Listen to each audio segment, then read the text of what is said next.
As a former coach and current teacher, I know that sports teach our kids so much more than how to play the game. And they did the same thing for me when I was a kid. While playing sports, I learned the importance of teamwork. I learned what it looks like to be a good loser and a good winner. And I found out about the connection between hard work and feeling pride in what you accomplish, regardless of the score. These lessons have stayed with me long after I left the fields.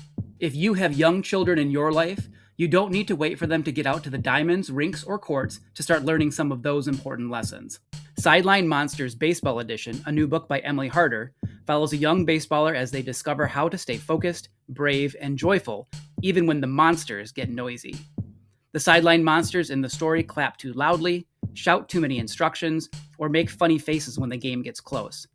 They don't mean any harm, but they sure can make things confusing. The book is perfect for children ages 4 through 8, but there are plenty of lessons in the story for parents, coaches, and anyone else who is a fan of youth sports. The monsters in the book are silly, the story is empowering, and the ending reminds us all that the game is supposed to be fun. Sideline Monsters Baseball Edition is available wherever you get your books in hardcover, paperback, or digital. And now, on with the show.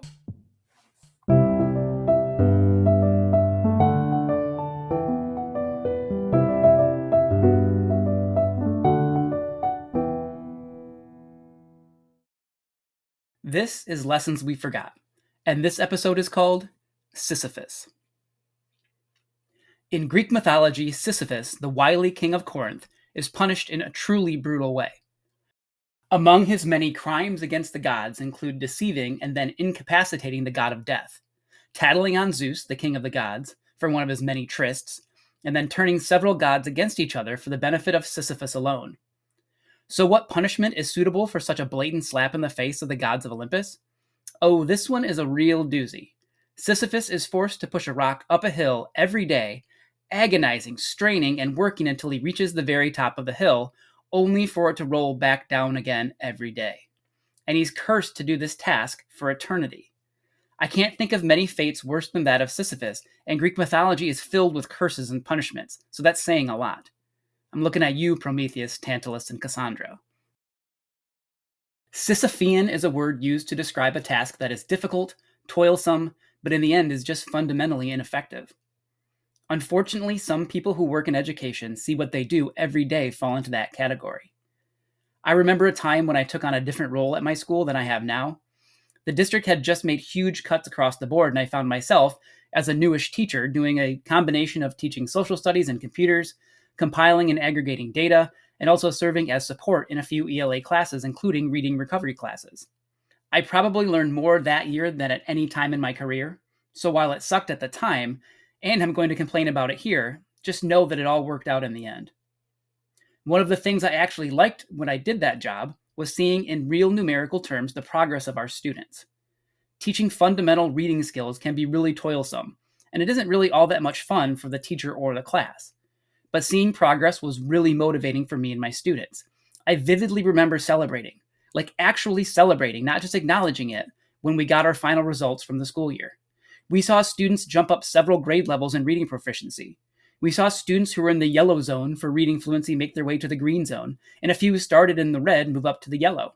To see our efforts and our students' work actually pay off was so fulfilling and motivating as a teacher.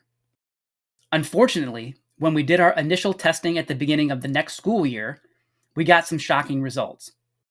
Many of the students who had made the biggest gains lost much of what they had accomplished the previous year over summer break, and the reading recovery class the next year was made up of pretty much the same students as the year before. When we're teaching, we toil, we strain, and we agonize about what we're doing and what we can do to help our students. It can feel like we're pushing a rock up a steep hill. Sometimes it can even feel like there's others pushing back down against it. Then, when we finally make it to the top, it all comes crashing down. Albert Camus, a 20th century existentialist French philosopher, in his assessment of the classical Greek myth, imagines Sisyphus happy despite the seeming uselessness of the task he is forced to do as punishment for his crimes. According to Camus, there is no inherent meaning in anything we do in life, so pushing a boulder up a hill for Sisyphus gave his life purpose. Or at least it gave him the time to contemplate the purpose of his life. He concludes that Sisyphus, after acknowledging just how futile his task is, and after coming to terms with it, and everything else connected to his fate, would accept it and might actually be content with it. Camus' final words on the topic are, "The struggle itself toward the heights is enough to fill a man's heart. One must imagine Sisyphus happy." While we toil as teachers, our task is not futile. Just like Sisyphus, though, we go about the same task every day. And if we believe philosophers like Camus, we smile right along with Sisyphus. While we might never know what put the smile on the face of Sisyphus, I know what does it for me. Yes, the hill in front of us is steep and the boulder is heavy. But unlike Sisyphus, we have the privilege of seeing all of the boulders we have already rolled up hills in the past. We can look back and see our students who we have guided, colleagues who we have mentored, and any number of other victories that dot our past as a reminder of why we start each morning at the bottom of the hill with a smile on our face. I have had the privilege of seeing students reach their goals and achieve great things in the classroom. I've been there to see the personal and emotional growth of students who really struggled in middle school. I've talked to former students who found their passion, their purpose, and their own meaning in life. Sisyphus smiles despite the futility of his task. We can smile knowing that our work has purpose. We can be happy that we are a part of a community of professionals that are both committed to our profession and who care deeply for our students. We do toil, but we do it together, pushing boulders that, while they might seem to get bigger every year, will eventually reach the pinnacle and most will stay at the top. And even when our rocks or our students do slip back down, we should never lose hope that the next time might be the time they stay up there for good. Sisyphus was cursed with meaningless toil. We are blessed that we get to see the results of our hard work. Maybe not every day, and definitely not without a few setbacks along the way. But I encourage you to look back and appreciate all the hills you have already climbed and all the boulders you have already pushed to the top that are now resting securely in place.